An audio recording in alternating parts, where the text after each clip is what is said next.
Hi friends, நம்ம மொபைல்லையே பேக்ரவுண்டை எப்படி change பண்ணுறது அப்படின்னு தான் பார்க்க போகிறோம்.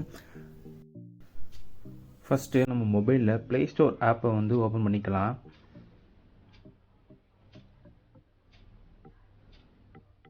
அதில் பேக்ரவுண்ட் எரேசர் அப்படின்னு சொல்லி சர்ச் பண்ணுங்கள்.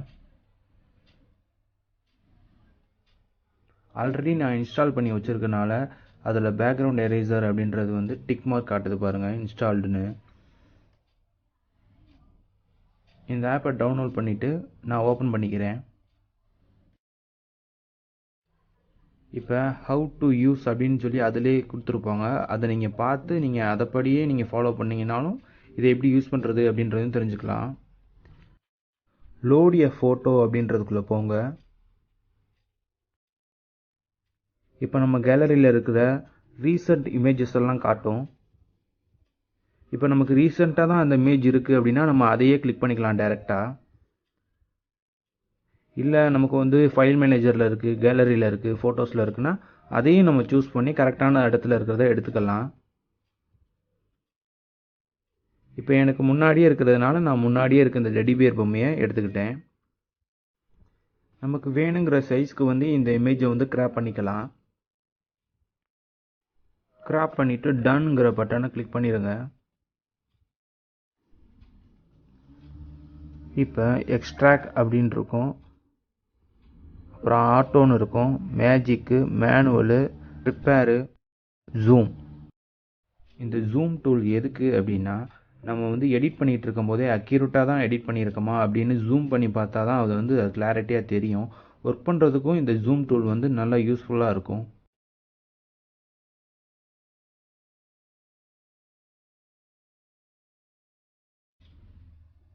இப்போ ஆட்டோவை கிளிக் பண்ணோம் அப்படின்னா, உதாரணத்துக்கு நமக்கு பிளைன் பேக்ரவுண்ட் இருந்துச்சு அப்படின்னா நம்ம அந்த பிளைன் பேக்ரவுண்டில் இந்த ஆட்டோவை கிளிக் பண்ணி டைரெக்டாக அப்ளை பண்ணோம் அப்படின்னா ஃபுல் இமேஜுமே பேக்ரவுண்ட் எரேஸ் ஆகி வந்துடும். ஆனால் நம்ம நார்மலாக எந்த ஒரு பிளைன் பேக்ரவுண்டும் இல்லாத ஒரு ஃபோட்டோவை கிளிக் பண்ணி இந்த மாதிரி கிளிக் பண்ணோம் அப்படின்னா அது சரியாக வராது. அப்போ நம்ம மேனுவலை கிளிக் பண்ணி பேக்ரவுண்டை நம்மளாக ரிமூவ் பண்ணுற மாதிரி இருக்கும். அதுக்கு இந்த ப்ரெஷ்ஷை நம்ம என்ன சைஸ் வேணுமோ அந்த சைஸுக்கு செட் பண்ணிக்கலாம்.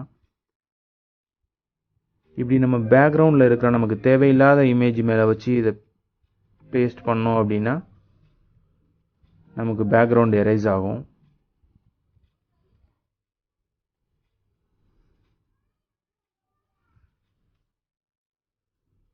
நமக்கு தேவையான இடத்துல பூரா இந்த மாதிரி மேனுவல் டூலை யூஸ் பண்ணி நம்ம எரேஸ் பண்ணிக்கலாம். மேனுவலில் ஓரளவுக்கு இந்த மாதிரி நம்ம இமேஜ் கிட்ட நெருங்கின மாதிரி அழிச்சதுக்கப்புறமா நம்ம மேஜிக் டூலை யூஸ் பண்ணி இந்த மாதிரி ஒட்னாப்பில் எடுத்தோம் அப்படின்னா நம்ம அந்த ஃபோட்டோவோட அவுட்டர் லைனை கரெக்டாக நம்ம கிராப் பண்ண இது யூஸ்ஃபுல்லாக இருக்கும்.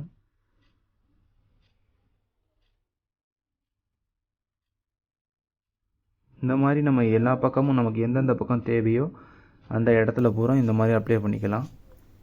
அப்படி நம்ம தப்பாக பண்ணிட்டோம் அப்படின்னா அண்டோ பட்டன் இருக்குது, அந்த அண்டோ பட்டனை கிளிக் பண்ணோம் அப்படின்னா ரிட்டன் நம்ம என்ன ப்ராசஸ் பண்ணியிருந்தோமோ அந்த ப்ராசஸ்க்கு முன்னாடி வெளியே வந்துடும். இந்த மாதிரி மைன்யூட்டான ஏரியாவெல்லாம் நம்ம ஜூம் பட்டனை கிளிக் பண்ணி ஜூம் பண்ணிட்டும் பண்ணிக்கலாம்.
இப்போ இதில் நம்ம என்னென்ன ஃபோட்டோ வச்சுருக்கோன்ற கேலரியை காட்டுது இல்லையா, இதில் வந்து நமக்கு ஏற்கனவே நம்ம எடுத்து வச்சுருப்போம். அந்த ஃபோட்டோவை வந்து நம்ம எடுத்துக்கிறணும். நான் ஏற்கனவே ஒரு ஃபோட்டோ சூஸ் பண்ணி வச்சுருந்தேன், அந்த ஃபோட்டோவை எடுத்துட்டேன். இப்போ உள்ளக்க வந்தோடனே இப்படி தான் இருக்கும். கீழே இருக்கிற இந்த ஆப்ஷன்ஸில் வந்து ஆட் ஃபோட்டோ அப்படின்னு ஒரு ஆப்ஷன் இருக்கும். அதை நம்ம கிளிக் பண்ணின உடனே நம்ம எரேஸ் பண்ணி வச்சுருந்த ஃபோட்டோ வந்து ரீசன்ஸ் ஃபைலில் தான் அப்படியே இருக்கும். அந்த ஃபோட்டோவை வந்து கிளிக் பண்ணிவிட்டு நம்ம உள்ளே கொண்டு போயிட்டோம் அப்படின்னா உங்களுக்கே இப்போ தெரியும் பேக்ரவுண்டு வந்து சேஞ்ச் ஆயிடுச்சு அப்படின்றது. இதுக்கப்புறம் வந்து பார்த்தீங்க அப்படின்னா நம்ம அதை டைரக்ஷன் எந்த பக்கம் வேணாலும் ஃப்ளிப் பண்ணி வச்சுக்கலாம், ரொட்டேட் பண்ணி வச்சுக்கலாம், ஜூம் பண்ணி வச்சுக்கலாம்.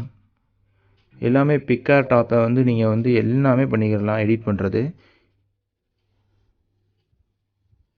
இப்போது எனக்கு என்ன டைரக்ஷனில் வேணுமோ அந்த டைரக்ஷனில் நான் வச்சு செட் பண்ணிவிட்டு கலர் கரெக்ஷன் பண்ணிவிட்டு இந்த ஆப்போட லிங்க்ஸ் எல்லாம் நான் டிஸ்கிரிப்ஷனில் கொடுக்குறேன். நீங்கள் மறக்காமல் அதை போய் டவுன்லோட் பண்ணிக்கோங்க. ஓகே கொடுத்துக்கிறேன். இப்போ நான் சேவ் கொடுத்து டன் கொடுத்துட்டா அது சேவ் ஆயிரும். இப்போ நம்ம எடிட் பண்ண ஃபோட்டோ இதுதான். ஓகே ஃப்ரெண்ட்ஸ், இது மாதிரி உங்களுக்கு வேறு ஏதாவது டிப்ஸ் வேணும் அப்படின்னா வந்து கமெண்ட் பண்ணுங்கள். பாய்.